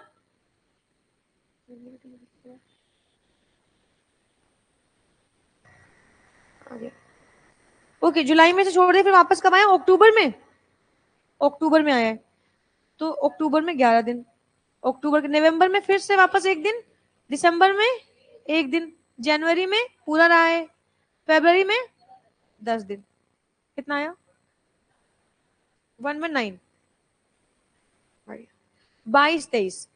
तो अब वापस मैं जाती हूँ और यहाँ पे देखती हूँ एक बार 22-23 में, तो यहाँ पर ये इसने फरवरी में छोड़ दिया था और वापस आया है ये जुलाई में, 23 तारीख को वापस आया ये, और फिर फरवरी में गया है, तो इसका मतलब मैं जुलाई से आसानी से जुलाई में आ गया 23 को। कितने दिन हुए जुलाई में? अगस्त, सितंबर, अक्टूबर, नवंबर, दिसंबर, जनवरी, 11 फरवरी में चला गया। कितना आया? 145। क्या बात है, बहुत बढ़िया, मजा आ गया। आज तो गर्व महसूस कर रही हूँ यार, तुम जैसे नलायकों को पढ़ाते हुए। 23-24 है ना? 23-24 के लिए। अब यार ये 23 में यहाँ पे देखो जून में आया ना, 12 जून को आया है और फिर फरवरी में गया है, क्यों? तो 12 जून को आया और फरवरी में गया, तो 12 जून में होते हैं 30 दिन। 30 - 11 कितना आएगा? जून, जुलाई, अगस्त, सितंबर, अक्टूबर, नवंबर, दिसंबर, जनवरी। फरवरी कब गया है? 1 फरवरी को गया। 176। क्या बात है यार, बहुत बढ़िया। तो यहाँ पे तो ये रेजिडेंट नहीं है, ये नॉन रेजिडेंट है। यहाँ पे भी ये नॉन रेजिडेंट है और यहाँ पे भी ये नॉन रेजिडेंट है। यहाँ पे क्या बन जाएगा? रेजिडेंट बन जाएगा, क्योंकि यहाँ पे 60 दिन और अगर इनको काउंट करेंगे 365 को एक्सीड कर जाएगा। समझता है ना? Simple question. बट थोड़ी सी स्पीड तुम लोगों की, मतलब थोड़ी सी अभी अभी खैर पहली पहली बार क्वेश्चन कर रहे हो, थोड़ा सा स्पीड और बढ़ानी, क्योंकि इतना टाइम मिलेगा नहीं, क्योंकि टैक्स का पेपर सबसे लेंदी आएगा, है ना? डीटी भी करना होगा, आईडीटी भी करना होगा, तो टैक्स के पेपर में स्पीड बनाना बहुत जरूरी है, वरना क्वेश्चन पेपर छूट जाएगा। आंसर मैच वैसे मेरे बच्चे कभी करते नहीं है कि आंसर देख के मैच कर लिया यार, मतलब मुझे अच्छा भी नहीं लगता मैच करवाना, और मेरे बच्चे कभी आवश्यकता नहीं पड़ती यार। क्यों? ये तो कोई 176 ही आया था, कोई कभी बच्चों को मेरी आवश्यकता पड़ी नहीं यार, तो बच्चों ने मेरे कभी आंसर देखा नहीं यार। तो मैम आप क्या करूं, आगे कौन से पढ़ाओगे या एक क्वेश्चन और करवाओगे? एक क्वेश्चन तो और मांगता है, बनता है।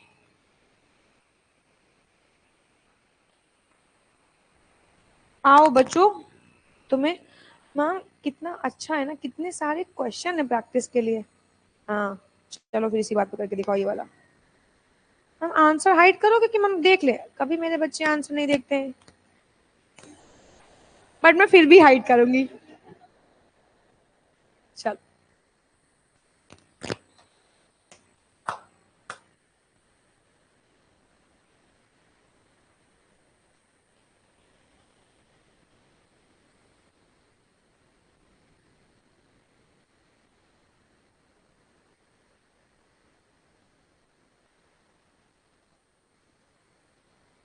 इस बार गर्दा उड़ा दो, बवाल मचा दो। आंसर पेंसिल से लिख रहे हैं?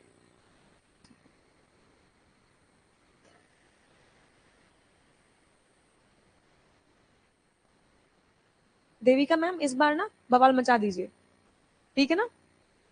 देविका मैम,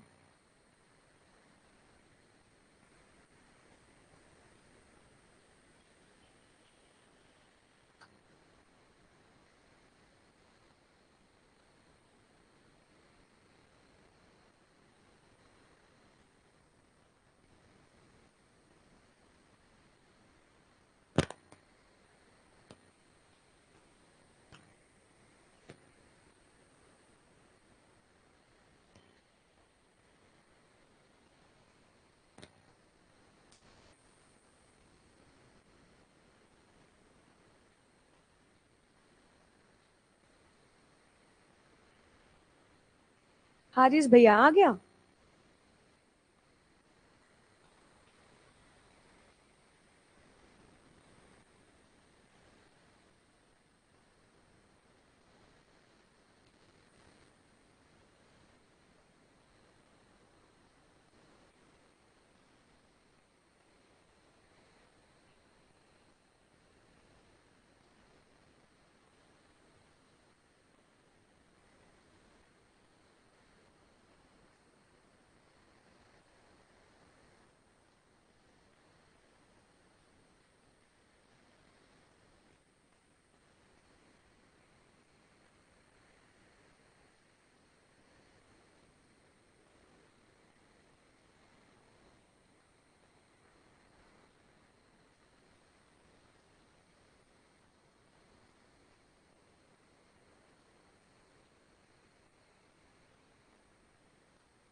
और अगर आंसर नहीं आया तो मैंने तोड़ डालना है तुम लोगों को, या तो तुम बवाल मचाओ या तो मैं बवाल मचाऊंगी।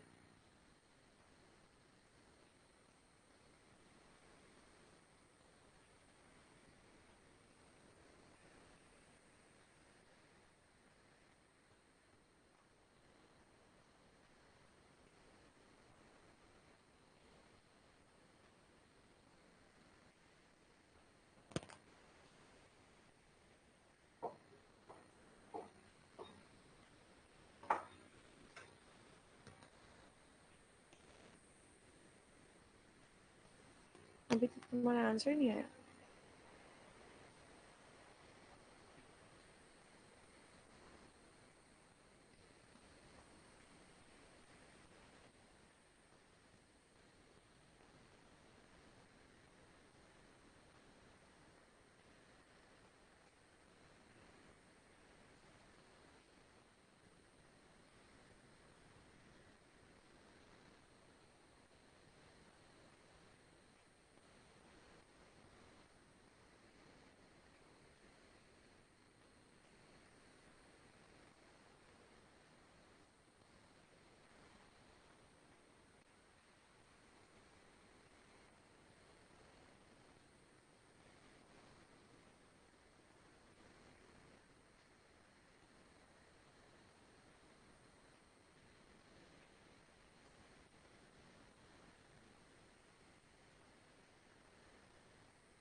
तो लगता है कि अब मुझे ये क्वेश्चन करवाना चाहिए। जिनका हो गया बहुत बढ़िया है, जिनका नहीं आया वो प्लीज देखें यार।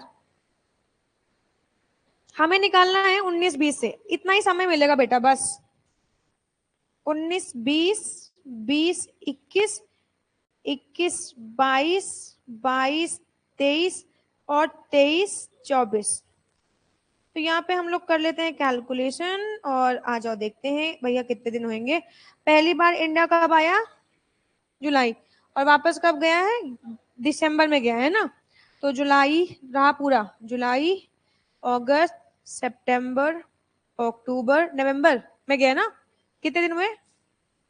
11 दिन, है ना। नवंबर 11 को गया है, तो 11 दिन। वापस कब आया? मार्च में। तो मार्च में कितने दिन हो गए? 5 दिन हो गए। कितना आया? 160। ये सबका आ गया। बहुत बहुत बधाई आप लोगों को। आइए आगे। फिर उसके बाद ना 20-21 में, तो ये यहाँ पे ना मार्च, यहाँ सॉरी, ये यहाँ पे ये मार्च में आ गया और वापस गया है ये जुलाई में, है ना। तो इसका मतलब अप्रैल में रहा होएगा यहाँ, मई में भी रहा होएगा, जून में भी रहा होएगा। जुलाई में कितने दिन? 21 दिन। तो यहाँ पे जुलाई में 21 दिन। वापस कब आया यार ये? जुलाई में गया है, वापस आया है सितंबर में, है ना।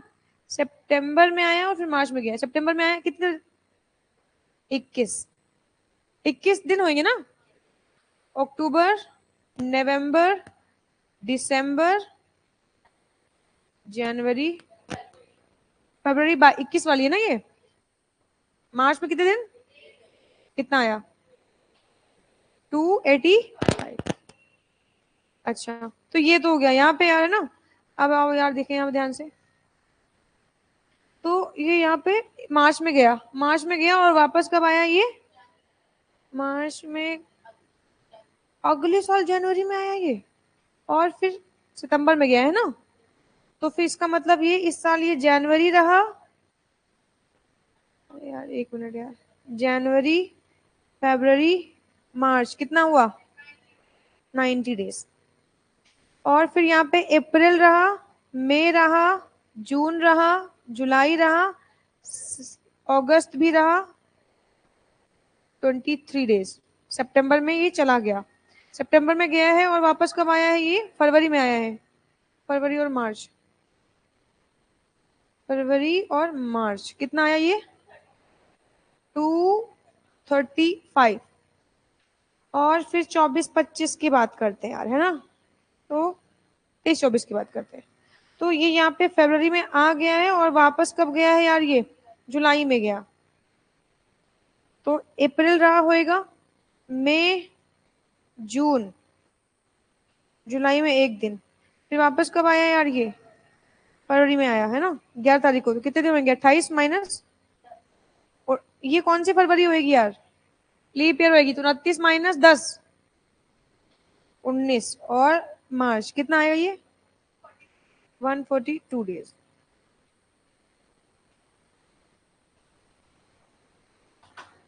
ये दूसरा क्वेश्चन तुम्हारा। तो यहाँ पे रेजिडेंट नहीं है, नॉन रेजिडेंट है, यहाँ पे ये रेजिडेंट है, यहाँ पे ये 285 और 169 कितना आएगा, 454 हो गए। तो फिर यहाँ पे 90 डेज था, तो 60 दिन की कंडीशन यहाँ पे कंप्लाई करेंगे और इन 2 सालों को जोड़ेंगे तो 365 से ज्यादा आ रहा है। तो इसका मतलब यहाँ पे भी ये रेजिडेंट हो जाएगा, है ना। मतलब एक में नॉन रेजिडेंट है, यहाँ रेजिडेंट है, यहाँ रेजिडेंट है, यहाँ पे भी रेजिडेंट हो गया और यहाँ पे भी रेजिडेंट हो जाएगा, ठीक है ना यार। तो ये कहानी है कुछ इस प्रकार यार, बट टाइम अभी भी लग रहा है।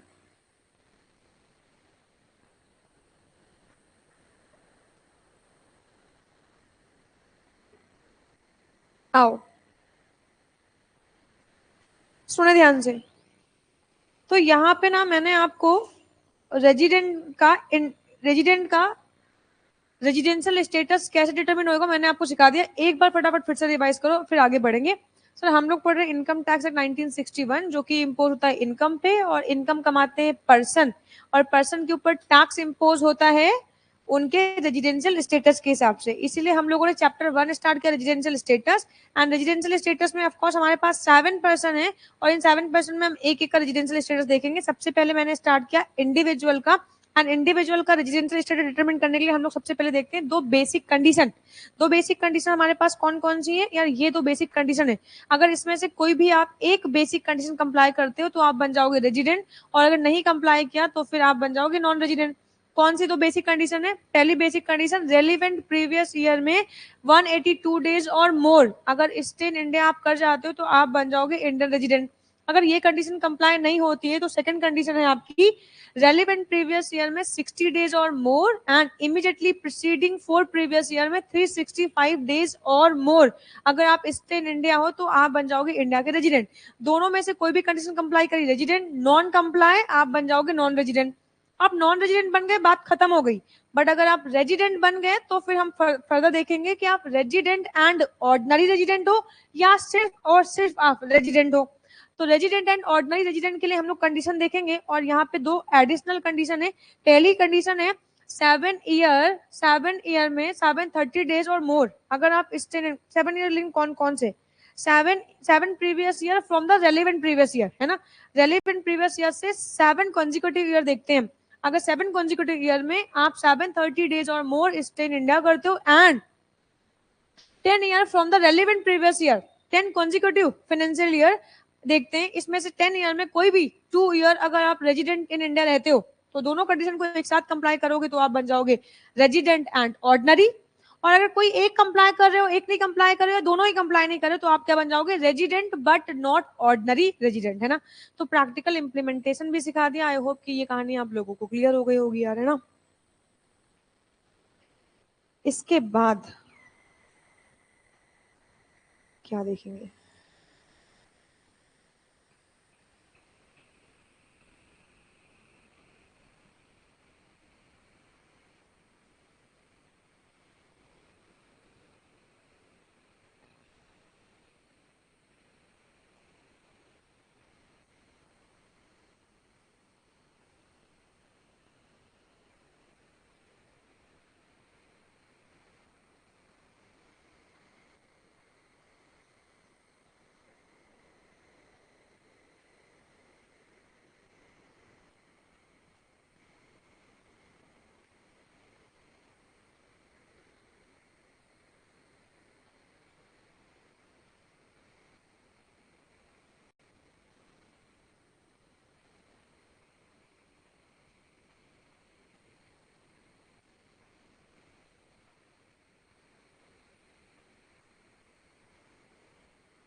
एक क्वेश्चन है, ये क्वेश्चन है, इसमें सारे क्वेश्चन को इग्नोर करो, आप पूरे क्वेश्चन को इग्नोर करो। यहाँ पे दो बहनें, Mrs X and Mrs Y, है ना। ये दो बहनें, मुझे जरा इनका रेजिडेंशियल स्टेटस निकाल के दिखाओगे?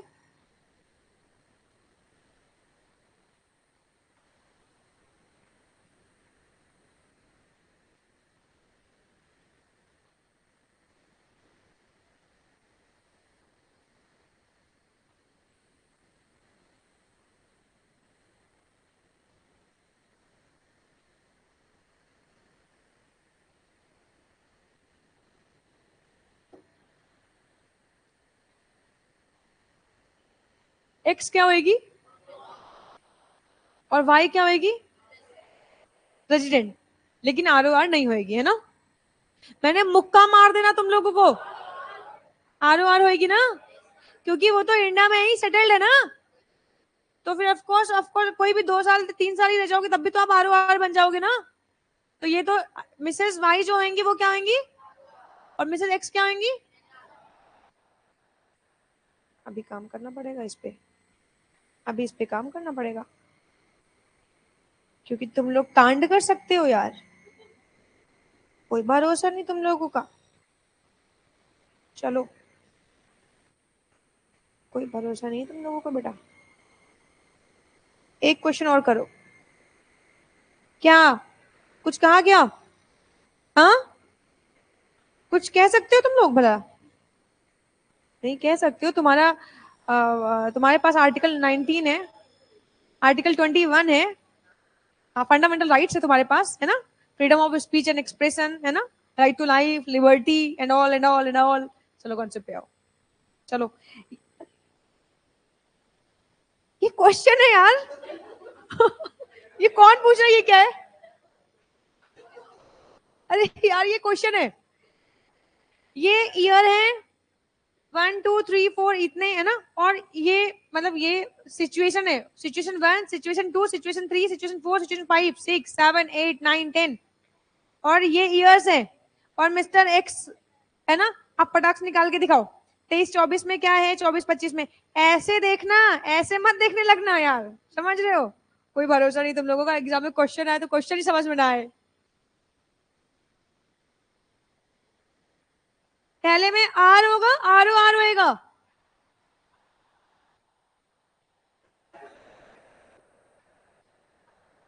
मैंने तुम्हें ना पीट देना है यार, समझता है भाई तू। अभी तुमको दिख नहीं रहा है यार, कितना कितना साल कितने बड़े बड़े बड़े फिगर्स में रह रहा है ये। मेरे चक्कर में मत पड़ना, आंसर देख लो यार तुम लोग ढंग से।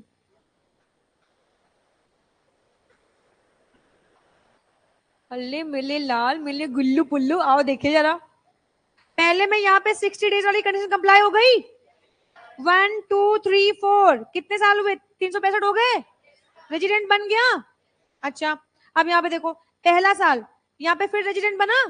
अच्छा, पहले 730 दिन वाली, यहाँ पे रेजिडेंट हो गया, ठीक है। 1 2 3 4 5 6 7, जल्दी से काउंट करो, देखो 730 दिन हो गए ना, 730 दिन हो गए। अच्छा, अब यहाँ पे देखो, अब मेरे को देखो रेजिडेंट पहले ही बन गया, ये पहले 7 सालों में 730 दिन वाली कंडीशन भी कंप्लाई हो गई। अब 10 सालों में, कोई भी 10 सालों में, कोई भी 2 साल अगर ये रेजिडेंट बन जाएगा तो ये ROR हो जाएगा। यार यहाँ देखो, यहाँ पे 60 दिन हो गए, 1 2 3 4, देखो 365 आए, आ गए। तो इसका मतलब क्या हुआ, यहाँ पे भी रेजिडेंट है, यहाँ पे भी रेजिडेंट है, और यहाँ पे 182 वाली कंडीशन रेजिडेंट है। तो 730 दिन वाली कंडीशन भी कंप्लाई हो गई, 2 साल रेजिडेंट भी निकल आए, हो गए ना ROR।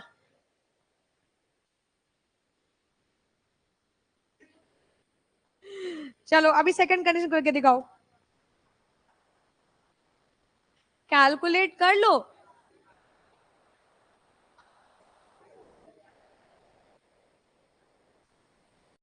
हम्म,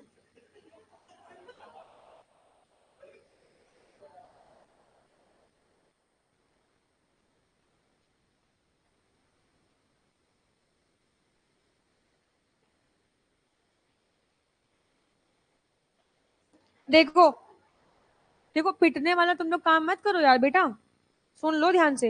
182 दिन हो गए रेजिडेंट, यहाँ पे 60 दिन, 1 2 3 4, देखो 365 हो गए ना 365। तो यहाँ पे भी रेजिडेंट, यहाँ पे भी रेजिडेंट। अच्छा, अब यहाँ पे देखो, यहाँ 60 दिन, 1 2 3 4, हमें लग रहा है 365 हो जाएंगे, हो गए ना 365। अबे भाई कैलकुलेट कर रहा है या तुम यस मैम कर रहा है, कर रहा है ना। कितना दिन आया बता भाई, कितना आया बता। 376, यस हो गया।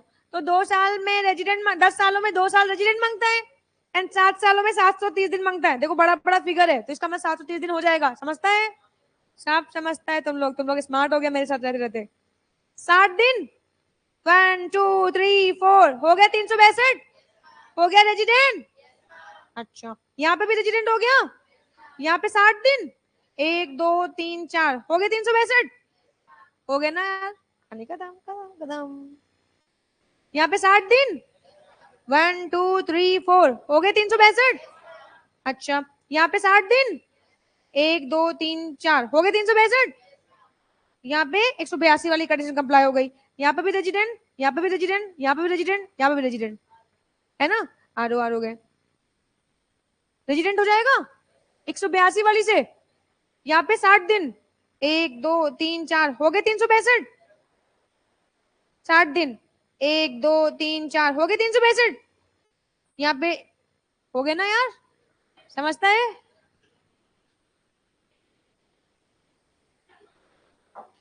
अभी तुम लोगों को समझ में आ गया, चलो इसका करके दिखाओ, ये वाला, यहाँ बताओ क्या होएगा।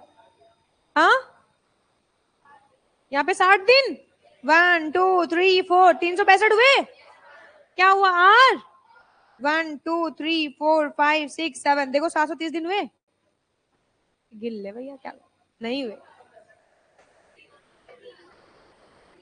कितने हुए, 360 ही हुए, 730 दिन नहीं हुए। यहाँ पे क्या हो जाएगा, NR हो जाएगा, समझता है। एक्चुअली यहाँ पे ना, यहाँ पे इस क्वेश्चन तक, यहाँ तक तो ये क्या है, यहाँ तक शायद है ना, उसके बाद ये NR बन जाएगा यार, समझता है, क्योंकि फिगर्स देख के पता चल जाता है, मतलब आप लोगों को धीरे धीरे पता चलेगा, मुझे पहले पता चल जाता है क्योंकि इतने दिन से करवा रही हूँ यार, है ना। कर लेगा ये अब क्वेश्चन, आसान है यार, कल घर से करके लेके आएगा। चल भाई, ले होमवर्क ले, कहाँ जा रहा है, होमवर्क नहीं है आज हमारे पास, ठीक है। तो आज की सेवा यहीं तक के लिए, टाटा और बाय बाय।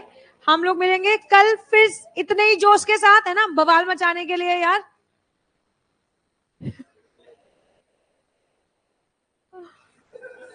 क्या कह रहा है।